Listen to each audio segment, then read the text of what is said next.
ನಾನು ಕಳಿಸಿದ 5 ಕೋಟಿ ಸಿಕ್ತಾ? ಸಾಕಾ? ಇನ್ನು ಬೇಕಾ? ಇಡಿಯಟ್ ಫುಲ್ ಮಪ್ಪೆಲ್ಲ ನೀನು ಕಣ ಲೋಫರ್. ನಾನು ಕಳಿಸಿದ್ನಲ್ಲ ಚಪ್ಪಿಗಳು ಹೇಗಿವೆ? ನಾನೇನಾದ್ರೂ ಬಂದ್ರೆ ಒಂದೊಂದ್ರಲ್ಲೂ ಹೊಡ್ತಾನೆ ಬೀಳೋದು. ಇನ್ನೊಂದ್ ಪೆಟ್ಟಿಗೆಲ್ ಕಳಿಸಿರೋ ಕೂದ್ಲು, ಅದ್ರ ಅರ್ಥ ಏನ್ ಗೊತ್ತಾ? ನೀನ್ ನೆಗೆದು ಬಿದ್ರು ನಂದೊಂದು ಕೂದ್ಲು ಅಳ್ಳಾಡ್ಸಕ್ ಆಗಲ್ಲ ಅಂತ ಮಗನೇ. ನನ್ ಚೇಂಬರ್ ನಂಬರ್ ನಿನ್ಗೆ ಹೇಗೆ ಗೊತ್ತಾಯ್ತು? ಎಲ್ಲಿಂದ ಮಾತಾಡ್ತಾ ಇದೀಯಾ? ಕತ್ತೆ ನನ್ನ ಮಗನೇ, ದೇವ್ರು ಅಂತ ಹೇಳ್ಕೊತ್ಯಾ? ನಾನು ಎಲ್ಲಿದ್ದೀನಿ ಅಂತ ಗೊತ್ತಾಗ್ಲಿಲ್ವಾ? ಇಲ್ಲೇ ಇದೀನೋ ನಿನ್ ಹಾಳು ಕೊಂಪೆಲಿ.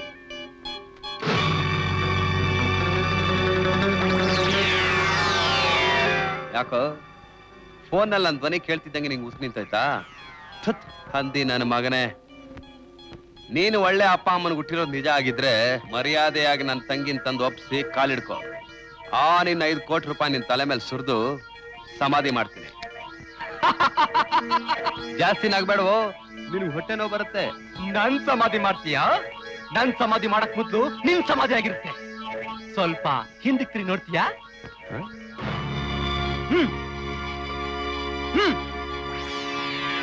Sanjay, after all you are a custom officer.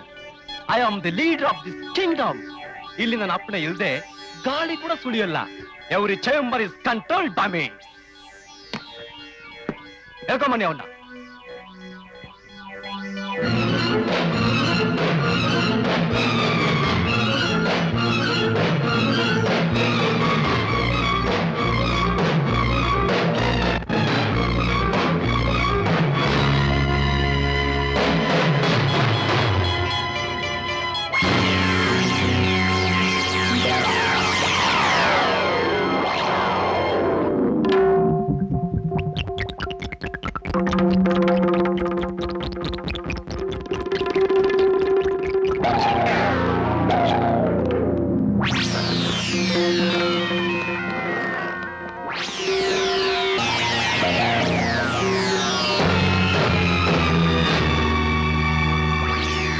ಪ್ರಭು, ನೀನಾ? ಹೌದು, ನಾನೇ. ಕಾಣ ದೇವ್ರು ನೀನಾ? You are correct. ನಾನೇ ಆ ಕಾಣದ ದೇವ್ರು. ಸುಳ್ಳು, ನಾನ್ ನಂಬಲ್ಲ. ಮೊನ್ನೆ ತನಕ ನಮ್ ಜೊತೆ ಓಡಾಡ್ತಿದ್ದೀನೋ, ಇಷ್ಟು ಬೇಗ ಇಷ್ಟು ದೊಡ್ಡ ಅನ್ಯಾಯ ಸಾಮ್ರಾಜ್ಯ ಕಟ್ಟೋದಕ್ಕೆ ಸಾಧ್ಯ ಇಲ್ಲ. No, you are correct.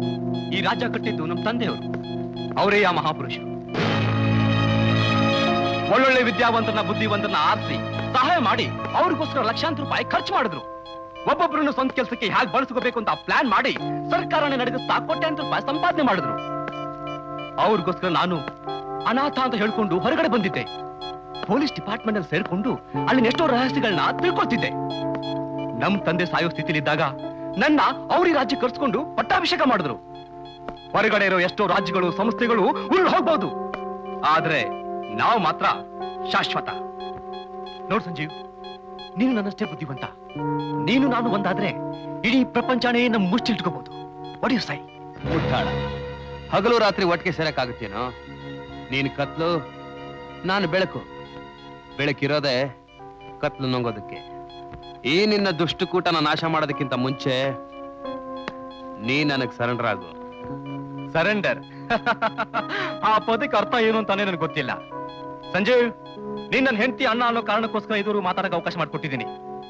ನನ್ನ ವಿಶ್ವಾಸ ಕಳ್ಕೊಳಕ್ ಮುಂಚೆ ಆ 5 ಕೋಟಿ ಬೆಲೆ ಬಾಳೋ ವಸ್ತುಗಳನ್ನ ಎಲ್ಲಿಟ್ಟಿದೆ ಹೇಳು. ಛೀ, ನಿನ್ನಂತ ಸಮಾಜಘಾತಕರ ವಿಶ್ವಾಸ ನನಗ್ ಬೇಕಾಗಿಲ್ಲ.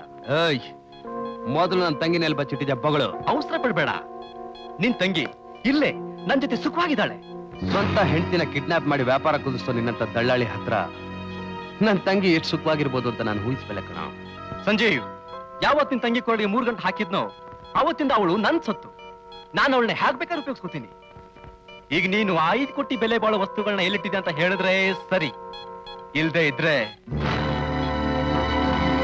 ಸಾವಾಗ ಹೆದರೋನಾಗಿದ್ರೆ ಇಲ್ಲಿ ತನಕ ಬರ್ತೀನಿ. ಏಯ್, ನೀನ್ ನನ್ ಸಾಯಿಸಿದ್ರು ನನ್ ಹೆಣ ಕೂಡ ಬಾಯ್ ಬಿಡಲ್ಲ. ನಿನ್ ಬಾಯ್ ಹೇಗ್ ಬಿಡಿಸ್ಬೇಕು ಅಂತ ನನಗ್ ಗೊತ್ತು.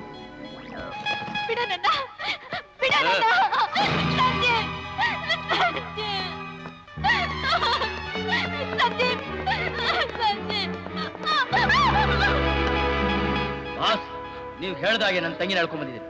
ನಾ ಚಿಕ್ಕೆಟ್ ನಾಯಿ, ಎಂಜಲ್ ಕಾಸನ ಆಸೆಗೋಸ್ಕರ ನಿನ್ ಸಮಾಧಿ ನೀನೇ ತೋಡ್ಕೊತಾ ಇದೆಯಾ ಅಂತ ಮಾತ್ರ ಮರಿಬೇಡ. ಸಂಜಯ್, ಮರ್ಯಾದೆಯಾಗಿ ನಿನ್ನ ರಹಸ್ಯ ಹೇಳಿದ್ರೆ ಸರಿ, ಇಲ್ದೇ ಇದ್ರೆ ಈ ನರಗಿಣಿನ ಅದಕ್ಕೆ ಬಲಿ ಕೊಡ್ಬೇಕಾಗತ್ತೆ. ಬೇಡಿ ಸಂಜಯ್, ನನ್ ಪ್ರಾಣ ಹೋದ್ರೂ ಪರವಾಗಿಲ್ಲ, ಈ ಚಂಡಾಲನ್ಗೆ ಆ ಸೀಕ್ರೆಟ್ ಹೇಳ್ಬಿಡಿ. ಓ, ಹೇಳೋದಿಲ್ಲಲ್ಲ?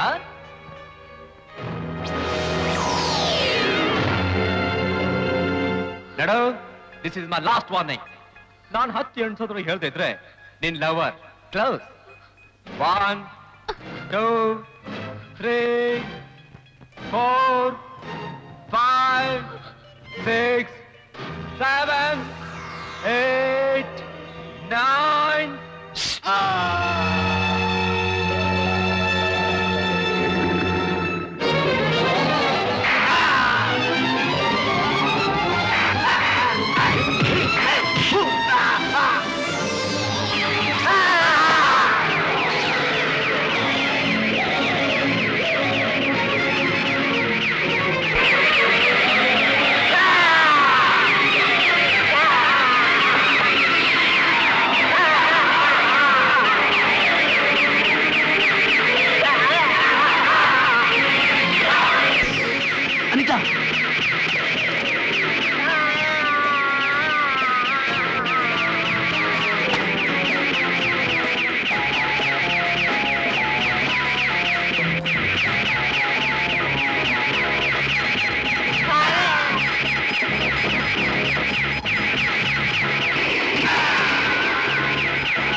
ಬದುಕ್ ಬಂದಿರೋ ನನ್ ಗಂಡನ್ ಕೊಂದು ಸ್ವಂತ ತಂಗಿ ಅರಿಶಿನ ಕುಂಕುಮನೆ ಅಳ್ಸೋದಕ್ ನೋಡ್ತಿದ್ಯಲ್ಲ, ನೀನೊಬ್ಬ ಅಣ್ಣನ? ಸುಶೀಲ, ಇವನ್ ಎಷ್ಟೋ ಜನ ಹೆಣ್ಮಕ್ಳು ಸೌಭಾಗ್ಯನ ಕಿತ್ಕೊಂಡಿರೋ ಪಾಪಿ ಕಣಮ್ಮ. ಹಾಗೆ ಅಂತ ನನ್ನ ಸೌಭಾಗ್ಯ ಕಳ್ಕೊಂಡ್ರೆ ಅವ್ರ ಸೌಭಾಗ್ಯ ಮತ್ತೆ ಬರುತ್ತೇನಣ್ಣ? ನಿನ್ನ ಒಡ ಹುಟ್ಟಿದ ಅಣ್ಣನ್ನ ಕೊಲೆ ಮಾಡಿದ ನೀಚ ಕಣಮ್ಮ ಇವನು. ನನ್ನ ಒಡ ಹುಟ್ಟಿದ ಅಣ್ಣ ನೀನು ಹಣದಾಸೆಗೋಸ್ಕರ ನನ್ನ ನಿರ್ಗತಿಗಳನ್ನಾಗಿ ಮಾಡಿ ಹೋದಾಗ ನನಗೆ ಆಶ್ರಯ ಕೊಟ್ಟಿದ್ದು ಅವರೇ ಅಣ್ಣ. ರೈಲ್ವೆ ಅಪಘಾತದಲ್ಲಿ 100 ಜನ ಸತ್ತಾಗ ಅವ್ರ ಬಗ್ಗೆ ಅನುಕಂಪ ತೋರಿಸಿ ಕಣ್ಣೀರ್ ಸುರಿಸ್ತಿಯಲ್ಲ, ಅದನ್ನೆಲ್ಲ ಮರ್ತು ಬಿಟ್ಯಾ? ಅದಕ್ಕೆಲ್ಲ ಇವನೇ ನಮ್ಮ ಕಾರಣ. ನಿನ್ನ ತಂಗಿ ಸುಖವಾಗಿರೋಕು ಅವರೇ ಅಣ್ಣ ಕಾರಣ. ತಿಳಿದು ಒಬ್ಬ ದ್ರೋಹಿ ಪರ ವಾದಿಸ್ತಿದ್ಯಲ್ಲ, ನಿಮ್ ನಾಶಿ ಆಗಲ್ಲ?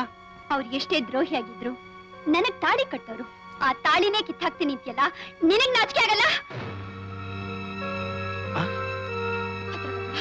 ಹತ್ರ ಬರ್ಬೇಡ. ಸುಶಿ, ನಿನ್ ತಂಗಿ ಮಾತ್ರ ಅಲ್ಲ, ಬೇರೆ ಯಾರು ಉಳಿಯಲ್ಲ. ಅವ್ರನ್ನ ಕೊಲ್ಲೋ ಹಕ್ಕು ನನಗೆ. ಸುಶೀಲಾ, ಕೈ ಹಿಡ್ತಾಳೆ ಗಂಡನೇ ಕೊಟ್ಟಾಳ? ಇದು ನ್ಯಾಯನಾ, ಧರ್ಮನಾ? ನಾನೊಬ್ಬ ನ್ಯಾಯಾಧೀಶನ್ ತಂಗಿ ಅನ್ನೋದನ್ನ ಮಾತ್ರ ಮರಿಬೇಡಿ. ನ್ಯಾಯ ಯಾವುದು ಅನ್ಯಾಯ ಯಾವುದು ಅನ್ನೋದನ್ನ ನನಗೆ ಚೆನ್ನಾಗಿ ಗೊತ್ತು. ಇದು ಗಂಡ ಹೆಂಡತಿ ಜಗಳ ಮಾತ್ರ ಅಲ್ಲ, ಧರ್ಮ ಅಧರ್ಮಗಳ ನಡುವೆ ನಡೀತಿರೋ ಯುದ್ಧ. ಸುಶೀಲಾ, ಹಿಂದೂ ಸ್ತ್ರೀಯರ ನಂಬಿಕೆನೇ ತಲೆ ಕೆಳಗೆ ಮಾಡ್ತಾ ಇದೆಯಲ್ಲ? ಆ ನಂಬಿಕೆನ ಸುಳ್ಳು ಮಾಡೋಕೆ ನಾನು ನಿಂತಿರೋದು.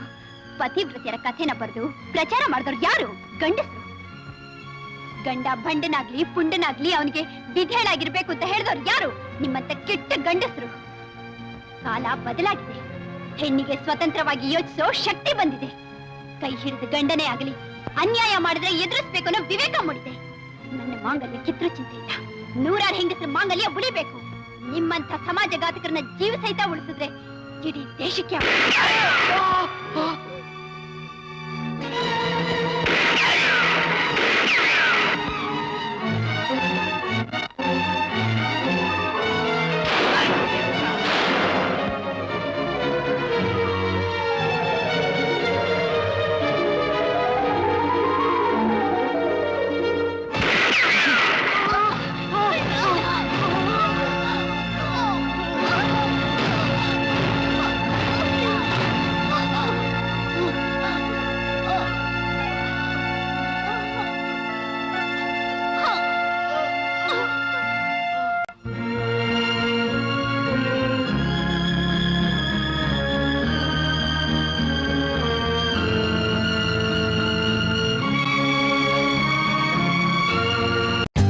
For more updates, like, comment, subscribe to our channel.